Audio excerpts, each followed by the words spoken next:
I think empowering is about giving the fire, untuk kasih apinya.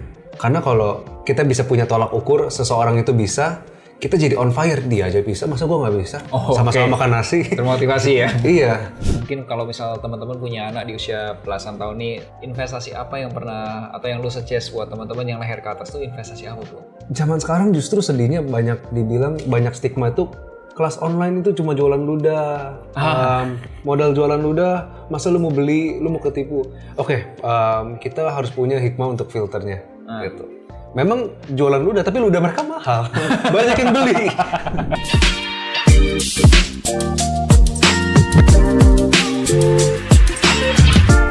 Halo Sobat Mocuan, kembali lagi bersama saya Melvin Mumpuni di channel YouTube Moduit. Dan kali ini kita akan ngobrol-ngobrol bersama my friends Brian Frazier Kandani. Halo semua, salam kenal. Thank you for the opportunity. Thank you. Teman-teman, happy banget nih bisa ketemu sama Brian karena you inspiring, di usia 17 tahun. Karena banyak orang itu bilang katanya ketika teman-teman di kelahiran di usia lu itu kebanyakan Gen Z, itu kebanyakan katanya generasi strawberry gitu. Tapi aku mau kasih lihat kayak you are not strawberry man. You are not strawberry man. You are very tough. Nah makanya ini ada sudut pandang lain. Siapa tahu teman-teman juga bisa belajar dari lu dan juga bisa tahu gimana caranya berinvestasi kayak lu gitu. Siap. Nah anyway, your Instagram profile said that lu empower anak muda gitu. Itu tuh maksudnya gimana sih bro? Oke, so aku sendiri sedikit background, aku masih umur 17 juga, but I'm running my business. Dan ini semua aku bersyukur banget, puji Tuhan. Dan alasan aku punya mission untuk empower anak muda karena I was once empowered juga. Gitu anyway, kan. Lu 17 tahun punya bisnis? 17 tahun punya bisnis. Oh, what kind of business? Aku punya personal branding agency. Kita bantu entrepreneurs, businessmen, businesswoman untuk build trust, authority, and attention di social media. So, nama agensinya Frazier Personal Branding Agency. Frazier. Oke. Kenapa mereka butuh itu semua di personal brandingnya itu? Karena di zaman sekarang, the new era of marketing, personal brands itu udah mulai maju.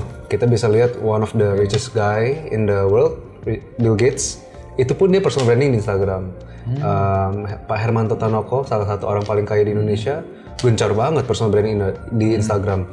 Andrew Susanto dan lain-lainnya juga gencar. So, kita bisa melihat suatu pattern di mana udah mulai shifting nih, gitu. Di mana founders udah mulai maju di marketingnya. Siapa yang biasanya jadi klien-klien lu untuk itu? Oke, klien-klien aku itu ada dari berbagai macam industri, tapi mereka semua itu background-nya adalah so far businessmen dan businesswomen, entrepreneurs. Oke. Nah, tadi kalau empower anak muda itu definisinya itu seperti apa? Oke, so empower itu adalah membuktikan bahwa bisa loh gitu. Karena gini, aku dulu saat baru mulai, aku juga merasa sangat terbatas karena umur. Aku merasa, aduh nggak mungkin lah bisa nyampe sini aku sekarang. Karena as simple as anak umur 16 bisa apa? Betul. Itu stigma dunia dan itu masuk akal gitu. Tapi untuk bisa menjadi outliers ada sebuah percikan yang harus dikasih. I think empowering is about giving the fire, untuk kasih apinya. Karena kalau kita bisa punya tolak ukur, seseorang itu bisa, kita jadi on fire, dia aja bisa, masa gue nggak bisa? Sama-sama makan nasi. Termotivasi ya? Iya. Gitu. Oke. Nah, sekarang dengan kesibukan yang lu lakuin, meskipun gue anyway ya di usia 17 tahun, itu tuh gue masih main tenis, pulang sekolah masih main tenis, terus gue udah les dan having fun, nggak main-main doang gitu. Dan gue belum berbisnis gitu. Nah, sekarang dengan kesibukan lu berbisnis dan lain sebagainya, berarti lu di usia 17 tahun lu udah kenal uang dong? Puji Tuhan. Puji Tuhan kenal uang. Penghasilan ada? Ada dong. Berarti nggak harus bergantung sama orang tua? Actually, mulai dari tahun ini aku udah stop bergantung sama orang tua sih. Tapi dari segi uang jajan ya, maksudnya kalau tinggal dan lainnya masih. Tapi maksudnya lu udah kenal uang, lu punya income sendiri kan? Betul. Oke. Betul. Nah, usia 17 tahun punya uang itu dipakai buat apa bro? Nah, actually untuk anak muda bisa dapat uang, apalagi kehidupannya itu masih disustain, masih bisa di cover sama orang tua, itu jujur godaan. Itu jujur godaan. Oke. Karena pas muda banyak yang kita pengen lakuin dan banyak yang kita bisa lakuin. Sangat godaan sih. Tapi aku pribadi tetap karena culture-nya aku sudah di-build, value aku sudah di-build, puji Tuhan benar ya, maksudnya aku tetap lumayan frugal. Oke. Aku tetap banyakin investasinya gitu. Oke, boleh tahu nggak? Lu investasi apa? Investasi apa yang lu pegang saat ini? Oke, kalau ngomongin investasi, aku paling nggak pernah takut keluar duit itu untuk investasi leher ke atas pasti. Oh, lu belajar kayak sesuatu hal baru gitu ya? Betul. Kalau kita ngomongin investasi luas ya, karena saat leher ke atas aku sendiri ngalamin sih, makin tinggi value aku, uang datang sendiri gitu kan. Gitu. Karena business is about solving problem, money is about solving problem, dan untuk bisa solve problem yang lebih besar, kita butuh value yang lebih besar dan bisa dapat uang lebih besar. So aku big believer banget di situ, nggak akan pernah rugi. Dan kalau ngomongin financial, aku ada invest di saham, crypto, US stock, Indonesian stock, Indonesian stock. Oke, Iya. saham-saham Indonesia ya. Betul. Terus ada kripto. Ada crypto juga. Boleh tahu nggak sih kenapa lu pilih saham, lu pilih kripto? Boleh tahu nggak kenapa? Oke, perjalanannya itu dari umur sekitar 15 atau 16 itu udah mulai belajar saham. Oh wow, oke. Iya, jadi 15 kayaknya ya. Dulu pas itu masih COVID, aku mulai belajar saham, aku mulai catet, oh chart itu gini, invest itu gini, udah mulai dapet basicnya. Oke. Saat mulai ada income, pelan-pelan, akhirnya bisa dialokasikan nih. Dulu cuma sekedar tahu, tapi mau invest apa? Gak ada duitnya. Jadi sejak masuk income, akhirnya bisa dipraktekin nih knowledge yang udah aku pelajarin selama ini. Gitu. Jadi aku bermula semuanya di saham, dan setelah saham, aku invest, dan akhir-akhir ini kan juga lagi booming crypto. Actually aku jujur FOMO, FOMO.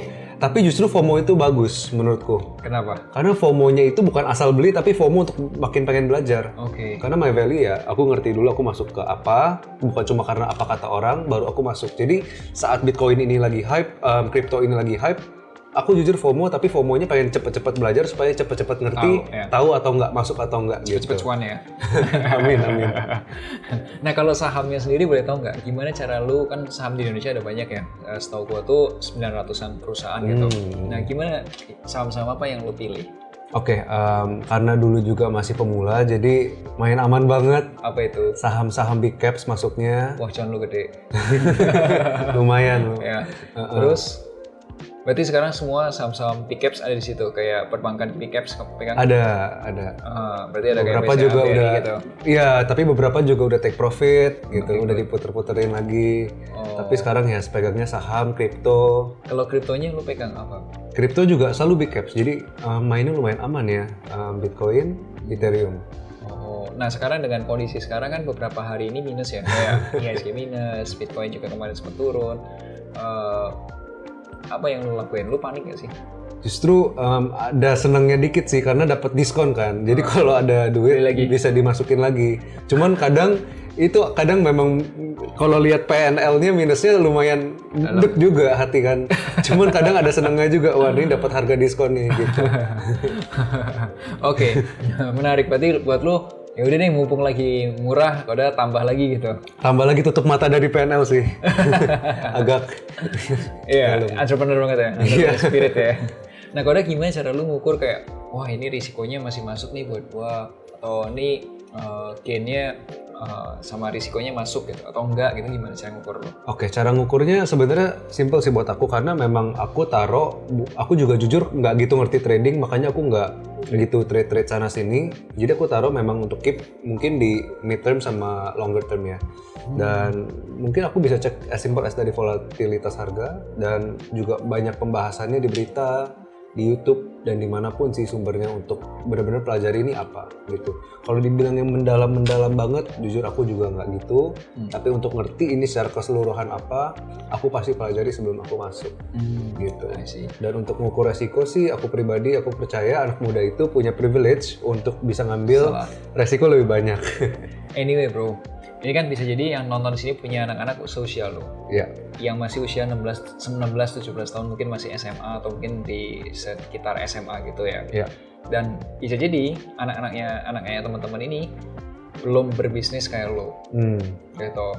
So, what do you think dengan teman-teman sepantaran lu yang masih sekolah, ada yang masih sekolah pada umumnya, kalau ada masih belum bekerja, apakah mereka perlu mempelajari investasi, apakah mereka perlu mencoba investasi, apakah mereka perlu belajar cari duit atau gimana? What do you think? Oke, menurut aku perlu, karena when you're 16, ketika kita umur 16, 17, 18, 20, saat kita sangat muda, kita tuh bisa punya bantalan yang kuat. Ini kita ngomong general ya, dimana orang yang situasinya anak muda hidupnya tetap bisa di cover orang tua, nggak perlu kaya raya, tapi bisa di cover orang tua. So kalau kita mulai bisnis, wah cuan 100 juta, tapi tiba-tiba bulan depannya rugi 100 juta, ya udah. Hikmahnya kita dapat pengalaman di usia muda. Betul. Gitu. Mungkin kalau umurnya udah 30, 35, 40, udah punya anak, punya istri, bisnis rugi 100 juta, anak istri mau makan apa? Gitu kan. Jadi kita di sini tuh punya banyak room for error. Aku suka bilang alasan kenapa anak umur 16 sampai umur 25 harus go all in, karena kita punya banyak room of error. Ini secara general ya. Jadi saat kita kalah, saat kita rugi, pembelajarannya itu sangat mahal. Dan untuk belajar investasi menurut aku harus sih. Karena cepat atau lambat kamu akan butuh. Jadi lebih baik lebih cepat dapat exposure-nya sih. Dan menurut aku sebagai anak muda, kalau bisa all in aja sih, investasi ke leher ke atas dulu sih.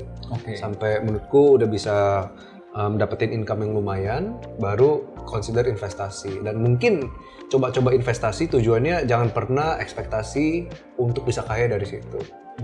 Kenapa? Karena ya lebih baik fokusin ke source of income-nya dulu kan, yang active income-nya kan, gitu. Nah, kalau boleh tahu nih, kan tadi kan lu bilang suruh investasi leher ke atas. Betul. Mungkin kalau misal teman-teman punya anak di usia belasan tahun nih, investasi aja leher ke atas. Investasi apa yang pernah, atau yang lu suggest buat teman-teman yang leher ke atas tuh investasi apa, bro? Zaman sekarang justru sedihnya banyak dibilang, banyak stigma tuh kelas online itu cuma jualan ludah, modal jualan ludah, masa lu mau beli, lu mau ketipu. Oke, kita harus punya hikmah untuk filternya, gitu. Memang jualan ludah, tapi ludah mereka mahal, banyak yang beli, gitu kan? Ludah mereka mahal. Gak ada salahnya loh. Iya. Banyak yang suka ngehujat, alah nggak usah ikut kelas online cuma jualan ludah. Tapi kita seumur hidup 20 tahun terima ludah, sekolah, apa bedanya? Ya kan, dan menurut aku ya selain sekolah justru kita harus tetap ada tambahan sih. Justru harus banyak banget PR untuk tambahan, online course, offline course, seminar, workshop, banyak sekali yang bisa dieksplor sesuai bidang yang pengen dieksplor juga. Kalau lu boleh suggest subjek apa yang perlu dieksplor? Number one, I believe kita harus belajar about people, karena aku sendiri ngalamin everything we do pasti berhubungan dengan people, mau bisnis, mau bekerja sendiri, freelance, mau kerja di korporat, everything is dealing with people. People itu maksudnya seperti apa? Komunikasi kah? Communication skill, public speaking skill, harus build self-confidence juga. Jadi menurut aku itu fundamental basicnya sih. Oke, berarti kalau misal invest di diri sendiri, pertama pun investnya di bidangnya seperti itu ya? Menurutku gitu. Communication. Betul. Oke, dan lu juga spending uang di situ juga? Aku nggak pernah takut spending uang di buku, bahkan buku ya. Atau mungkin nonton podcast kayak gini kan gratis. Banyak sekali podcast series di sini juga gratis. Kenapa nggak dimanfaatin gitu kan? Maksudnya aku juga ya buku, kelas, jadi gratis dan berbayar, hajar semua. Be like a sponge. Anyway teman-teman, berarti kita hobi sama lo. Kamu hobi baca buku? Hobi baca buku. Everyday baca? Wah, hampir. Amazing. Yes. Nah, terus kalau udah ngobrol-ngobrol investment gitu, kenapa enggak? Gue pengen tahu aja sih. Lu pernah coba nggak kayak deposito, reksadana, atau obligasi gitu? Jujur nih, dulu dititipin kan, aku nggak ngerti kan. Pas masih bocah, setauku my money, uang aku dititipin di obligasi dari orang tua. Angpau gitu ya? Angpau, uang jajan, Pak titip dong, titip gitu kan. Cuman sekarang kalau udah mulai ngerti, yang aku manage sendiri itu, aku belum pernah masuk ke situ sendiri. Aku so far baru masuknya ke saham Indonesia dan kripto. Sekarang kalau lu invest, lu cari yang penghasilannya stabil atau cari yang modalnya bisa tumbuh cepat? Dua-duanya sih. Jadi aku punya beberapa yang punya bantalan lumayan stabil, tapi aku juga hit yang resikonya bisa dibilang lebih tinggi. supaya cepet kaya. Amin ya. Itu amin, semua orang pengen. Semua orang pengen. Tapi jangan ke-trap di skema cepet kaya, mau kaya malah buntung. Lu percaya itu nggak? Skema cepet kaya? Skema cepet kaya sebenarnya banyak dan actually it works gitu kan. Banyak orang mengalami, oh dia beneran pakai skema ini dan cepet kaya. Tapi sebuah skema itu kan nggak buat semua orang. Antara lu hoki kah, bisa dapetin skema ini dari angle yang benar, apakah bener-bener ngerti mendalam kah cara mainin skema ini gimana, atau gak ngerti ikutin skema, mati. Zong ya? Zong. Anyway, gue punya fun fact. Ternyata, nanti mungkin aku bisa tambahin juga gambarnya. Ternyata kalau lu kayak Bitcoin, ketika lu invest di tahun 2011 sampai tahun 2024, lu 2011 invest 100 juta, 2024 tuh uang lu jadi 1,1 T. T. Rupiah. Oh ya? Ya. Wow. Itu udah ngikutin kenaikannya, penurunan 80%, naik lagi, turun 80% lagi, sisanya masih 1. Wah, tapi mental itu diturunin 80%. Iya. Mental sih. Iya. Gila Dan ya. durationnya waktunya tuh tahun 2011-an sampai 2024. Lu kuat nggak untuk, lu cukup dewasa nggak, lu cukup oke nggak untuk menahan segitu lama dengan result segitu Banting-banting banyak. terus ya. Iya. Dan juga sama orang-orang ketika invest di saham Indo pun dalam jangka yang panjang 2011 ke 2024 pun juga sama. Memang nggak setinggi sampai triliunan gitu, memang nggak. Betul. Tapi juga tinggi. Iya. Nah, makanya tuh tadi tertanya apa namanya, skema cepat kaya tuh, ayo oke, karena banyak kayanya tuh semua bisa. Jadi menurut gua ya, ini tapi bisa jadi salah. Menurut gua kita di Indonesia itu terjebak sama satu jawaban benar, bro. Apa tuh? Cara cepat kaya itu cuma pakai rumusan ini. Misal contoh ya, kalau di matematika deh, biar gampang, mungkin teman-teman biar gampang ya. Orang Indonesia itu dididik cuma satu jawaban benar. Contoh, 5 tambah 5, jawabannya tau nggak berapa? 10. Orang Indonesia pasti akan jawab 10. Tapi do you know, 5 tambah 5 itu sebenarnya punya jawaban selain angka 10. Apa tuh? 2 tambah 8. Oh, Benar nggak? benar. Banyak banget variasinya artinya. Iya, kamu bisa 1 tambah 9, 11 kurang 1, dan seterusnya kan? Iya. Jadi untuk menuju kaya, untuk jawaban untuk menuju kaya, itu nggak cuma satu jalur. Banyak banget formulanya. Betul. Nah cuman orang Indonesia sudah terprogram, ya lu cuma punya satu jawaban benar untuk menuju ini. Yang benar tuh ini, yang benar tuh ini. Jadi kadang-kadang kita jadi kayak, ternyata ada cara seperti ini, oh ada cara gini gitu. Menurut Koko apa itu stigma yang di-keep sama orang Indonesia? Satu-satunya cara untuk sukses itu yang di-keep 5 tambah 5, 10 itunya apa? Hemat pangkal kaya. Hemat pangkal kaya. And I don't agree. Aku nggak percaya itu. Kenapa? Berhemat itu benar, tapi berhemat pangkal kaya itu questioning. Karena gini, kalau misal ada orang penghasilannya 10 juta per bulan. Oke.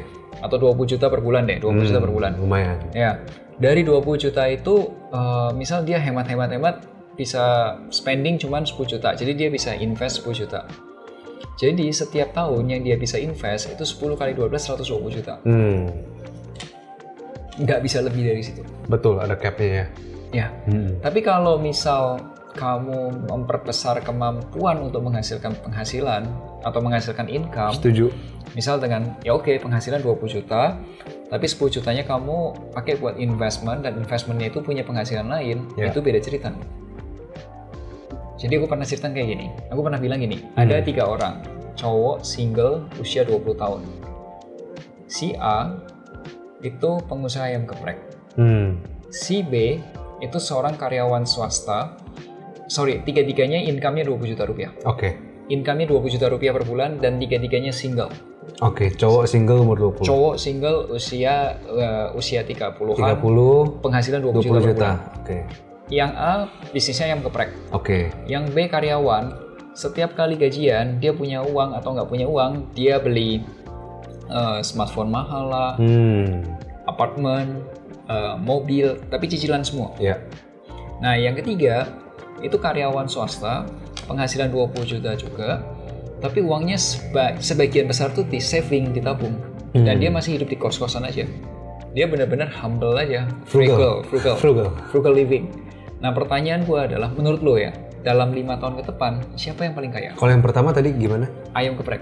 Ayam geprek. Bisnisnya ayam geprek. Kalau ada keuntungan, ya dia pakai buat gedein ayam gepreknya dia.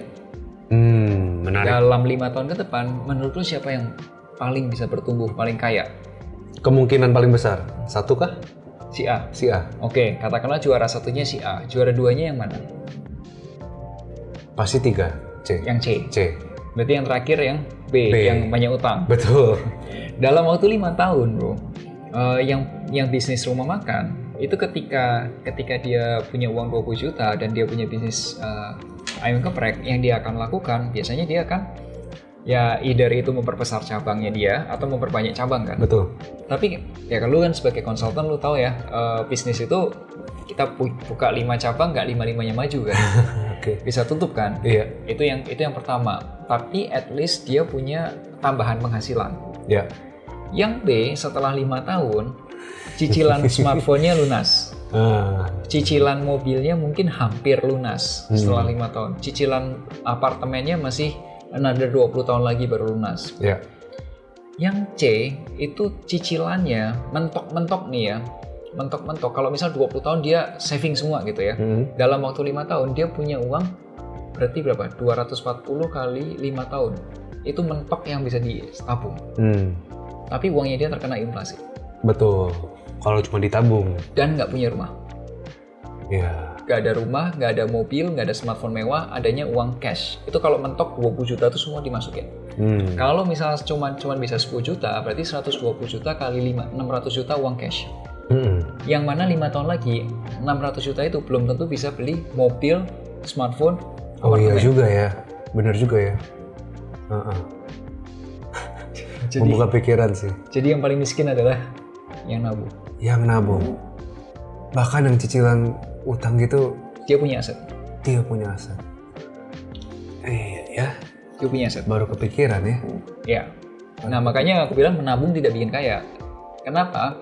Ternyata uang kan diciptakan oleh manusia. Iya. Dan ternyata bro, uang itu harus muter. Setuju. Nah itu, makanya gue panggil lo itu ceritanya salah satunya karena gue tertarik dengan cerita lo adalah yang masih muda kepikiran kerja lah, invest lah dan lain sebagainya bro. Bro, seandainya ada teman-teman ya, atau mungkin teman-teman di sini punya anak yang masih normal-normal lah kayak gue dulu, masih sekolah doang gitu, sama sekolah, main, pacaran lah. What are your advice? Oke. Ini pertanyaan bagus. Never compare anak kamu sama orang lain. Never compare anak kamu sama aku contohnya gitu. Karena untuk bisa melakukan ini di umur 17, aku bersyukur. Tapi I believe everyone itu punya seasonnya masing-masing, punya jalur hidupnya masing-masing. Nggak bisa dipukul rata. Semua story itu bisa disamakan. Gitu. Never compare. Tapi the reason aku pengen empower, aku hanya pengen membuktikan ini bisa bagi yang mau dan pengen lakukan. Tapi pasti banyak orang yang seasonnya baru mulai umur 23, 24 dan itu sebenarnya pilihan dan nggak ada yang salah kan sebenarnya, nggak ada titik untuk bisa ngejudge itu benar atau salah. Tapi never compare, tapi harus inspired sih. So daripada membanding-bandingkan, comparison, iri hati, mending kita be inspired gitu, termotivasi. Gitu sih cara pandangnya menurutku. Oke, thank you bro. Anyway, ini udah di akhir diskusi kita hari ini. Lu ada tambahan pesan kah buat teman-teman atau mungkin juga orang tua yang punya anak usia lu selain nggak compare sama lu, apakah lu punya message lagi? Untuk parents, aku pribadi, my biggest privilege, kalau aku bisa tanya, aku paling bersyukur apa? Orang tua. And don't think, jangan pikir itu selalu tentang uang adalah privilege, enggak juga. Privilege aku terbesar bukan uang, tapi adalah value yang ditanamin selama 16 tahun, 17 tahun secara konsisten setiap hari. Dulu aku nakal banget, tapi orang tua aku tetap selalu sayang. Mereka walk the talk, dan orang tua itu harus walk the talk. Mereka tuh harus jalanin apa yang mereka katakan. Dan disitulah film terekam di masa kecil aku, standar aku harus seperti orang tuaku. Gitu. Dan mungkin untuk anak muda di luar sana yang pengen mulai, come on. Of course, dimotivasi doang nggak menjamin bakal sukses. Tapi aku pengen ngebuktiin kalau aku bisa, kalian juga pasti bisa. Take the opportunity, jangan pernah takut untuk gagal karena kita punya room buat gagal. Oke. Teman-teman mau cash juga tadi lihat ternyata anak muda itu juga bisa berinvestasi di usia 17 tahun pun juga bisa berinvestasi saham, terus berinvestasi apalagi kripto. Ya yang gue salut adalah kita semua yang anak muda tuh berani ambil risiko ya. Ya. Ya dan menurutku juga teman-teman juga bisa coba belajar dari anak muda, yaitu ya kemauan untuk mencoba hal baru, mau mencoba untuk berinvestasi atau ambil risiko yang lebih tinggi. Ya. Thank you Brian ya. Thank you. Thank you Sobat Mocuan, sampai jumpa di podcast berikutnya. Bye-bye.